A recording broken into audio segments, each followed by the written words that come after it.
So, we're nearly halfway through this season of My Hero Academia, and there's a lot of stuff that we really need to talk about. So, I'm just gonna dive right into it because, hey guys, how's it going? It's your boy, Manga Mandrew, and I'm here to do my breakdown and review for the final season, Season 8 of My Hero Academia episode 5. And like I said, I'm going to dive into this quickly, so if you want to see more content like this, hit that notification bell, leave a like, and subscribe to my YouTube channel for more content like this. And without the way, let's dive right into it. To start off, this episode's titled History's Greatest Villain, which takes its name from Manga chapter 411, as well as it takes and covers new material from chapters 410, pages 9 to 15, as well as chapters 411, 412, and 413. And before we start, I want to bring up something that I missed in the last episode. And that thing is that in the last episode, when Bakugo is slamming into the ground,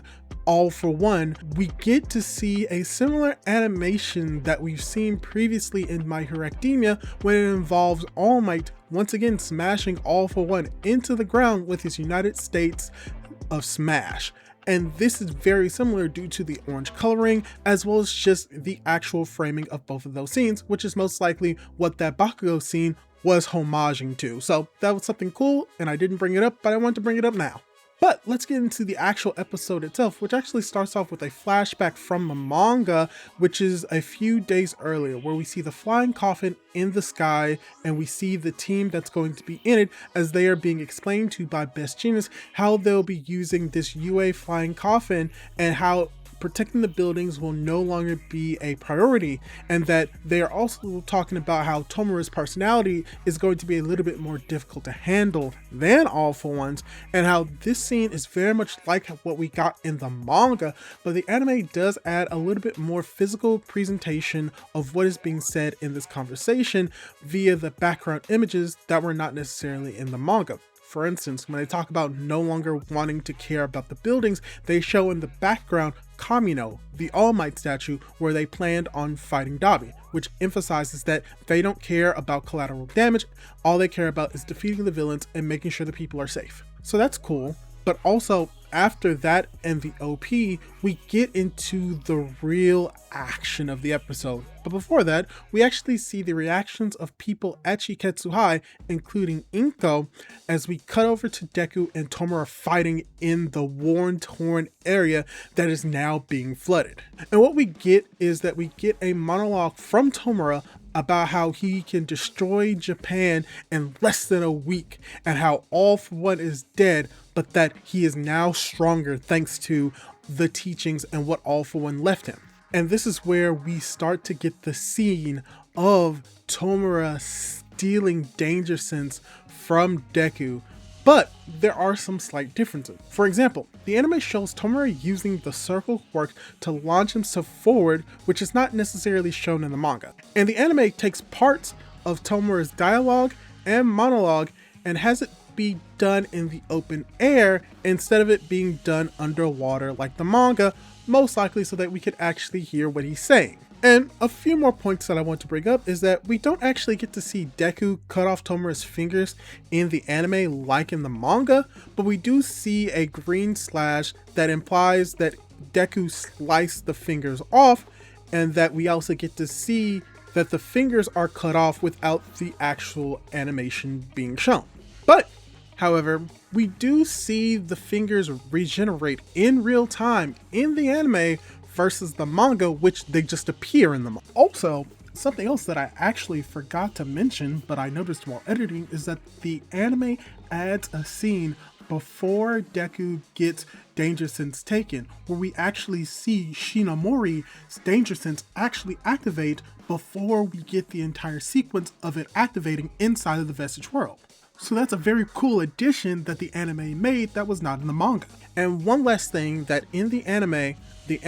does not add the energy effect when Tomura initially steals Danger Sense from Deku, but it later shows the reddish energy, which implies that a quirk was stolen by All for One later on after that. But yeah, like I said, we get the confirmation that Tomura did steal Danger Sense, aka Shinomori, in that moment where he apparently touched Deku but didn't decay him because the fingers were gone. However, he doesn't need the fingers to take the quirk, all he needs is the hole. But what's cool about this sequence is how the anime does extend it more in the anime than what we got in the manga, especially when it comes to the vestiges sensing All for One being dead, being expanded upon more, as well as getting a little bit more details of Tomura's hand appearing, being animated, grabbing Shinamori, and then pulling him away, which shows that Danger Sense had been stolen.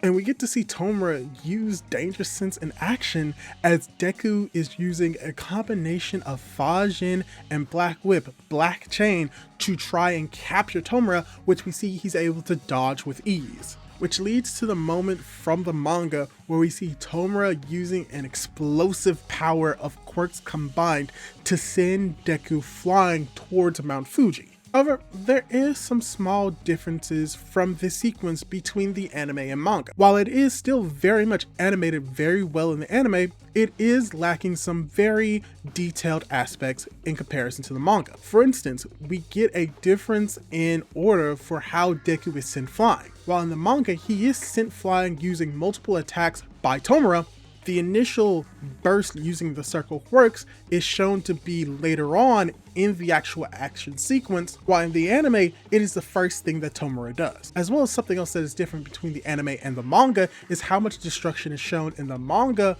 with him completely wiping out a lot more buildings in the manga versus what we get in the anime. We get a quick shot of some buildings being destroyed, but not as much as it was in the manga. But what is still very much the same between the anime and the manga is how Tomura is taunting Deku and saying that Deku still views Tomura as a human while Tomura himself does not. And like I said,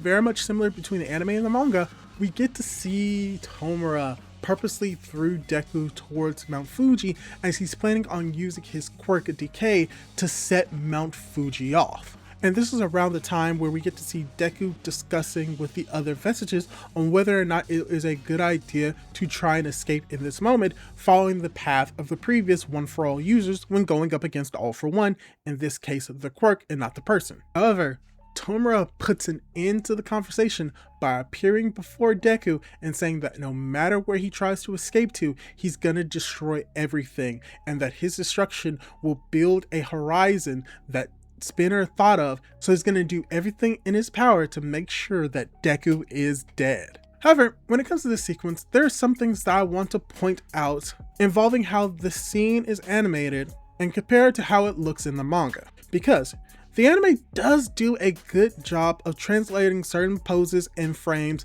as faithfully as they can between the anime and manga, such as the image of Tomura smiling in that very iconic pose, and also the similar scene of Deku smiling as he's about to use the full force of his One for All smash to try and defeat Tomura. Those scenes are very faithful to what we got in the manga, however some scenes were a little bit more lacking. And the scene that I really want to bring up is the scene of Tomura decaying the background behind him as he's walking towards Deku, which in the manga looks spectacular, but in the anime it's lacking a little bit. And I think that I cannot blame them due to the fact about how well this scene looks in the manga. However, the anime does add a few things to compensate for its lacking aspects. For instance, we actually get to see how this was happening in the anime, as we see prior to that pose of Tomura touching the ground and allowing the decay to spread, which implies this was all a part of his plan, not only to decay Japan,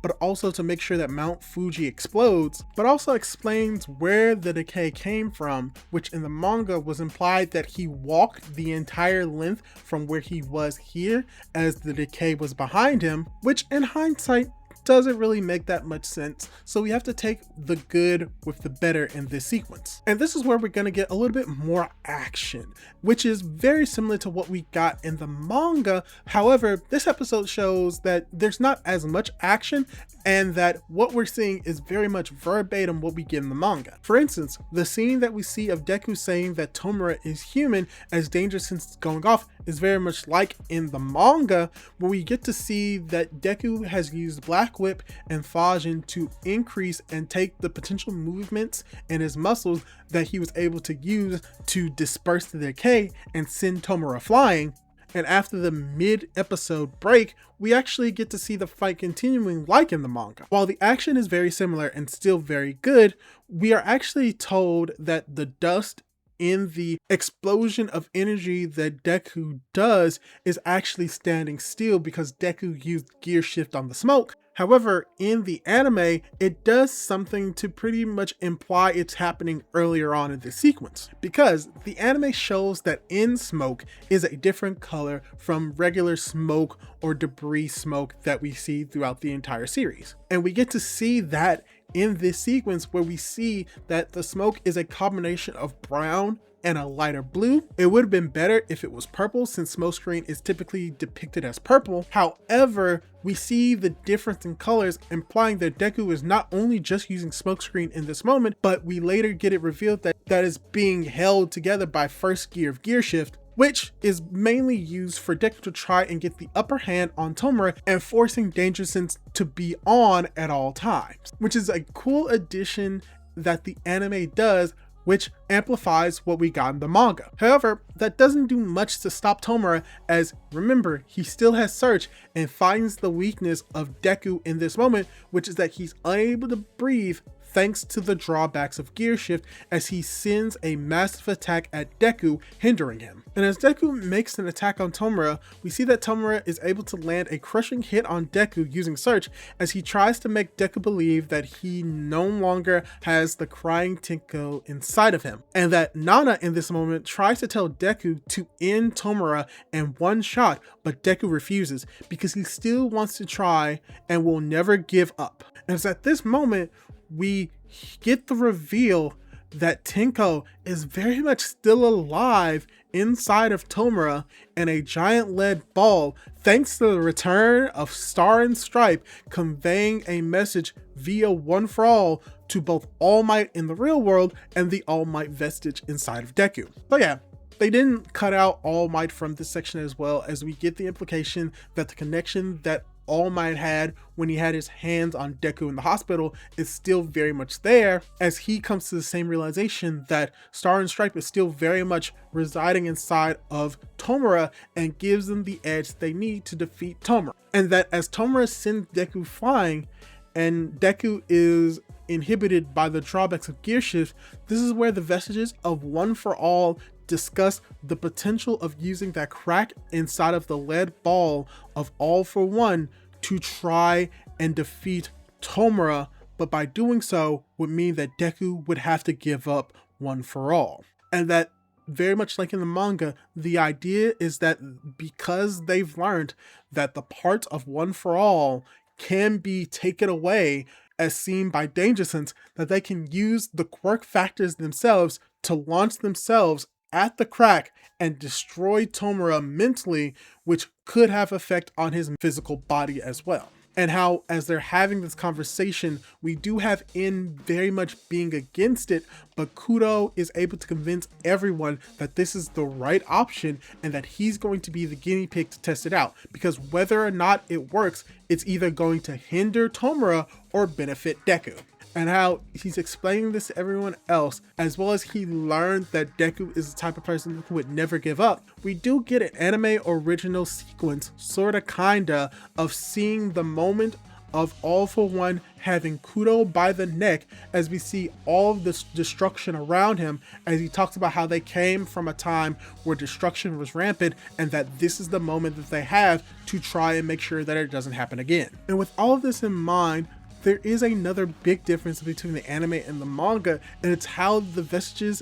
in the anime are always present in the pseudo real world as they're having this conversation, which is different from the manga, where they're having these conversations while they're being surrounded by flashbacks and memories. And that's what makes this moment hit a lot more, is that we see them having the conversation in real time as if they are there in person, which leads to it having even more impact with what we see towards the end of the episode. So I like this small addition that they add, mainly due to the fact that we get to see more of the vestiges, and I really like how they aesthetically look in the anime and really complement Deku having conversations with himself. But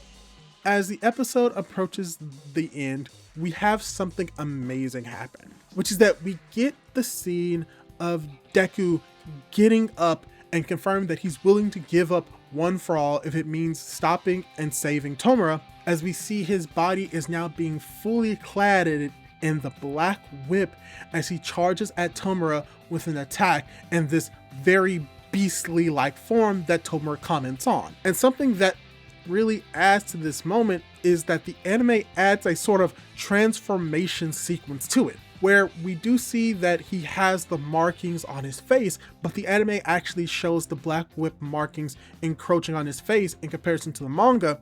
But we also get an anime sequence which includes the vestiges as we see the lightning pouring off of Deku's body, as it seems as if he's going through a transformation, what we actually see later on with his fingers becoming sharpened by black whip, and in a way showing Deku kind of going Super Saiyan, which I'm glad that they added the scene because it's going to make what comes in the next episode even more hyped. But yeah, that's really all I really have to say on this episode. While a lot of stuff was packed into this episode, a lot of it was more action and dialogue heavy with very little new additions made between the anime and manga. However, the small changes and additions that we had really did add to the story as a whole. But yeah, that's all I really have to say on this episode of My Hero Academia. And let me ask you this, how did you feel about this episode? Did you like it? Did you dislike it? And do you think that the other episodes were better? Leave your thoughts down below, and don't forget to subscribe to my YouTube channel for more content like this.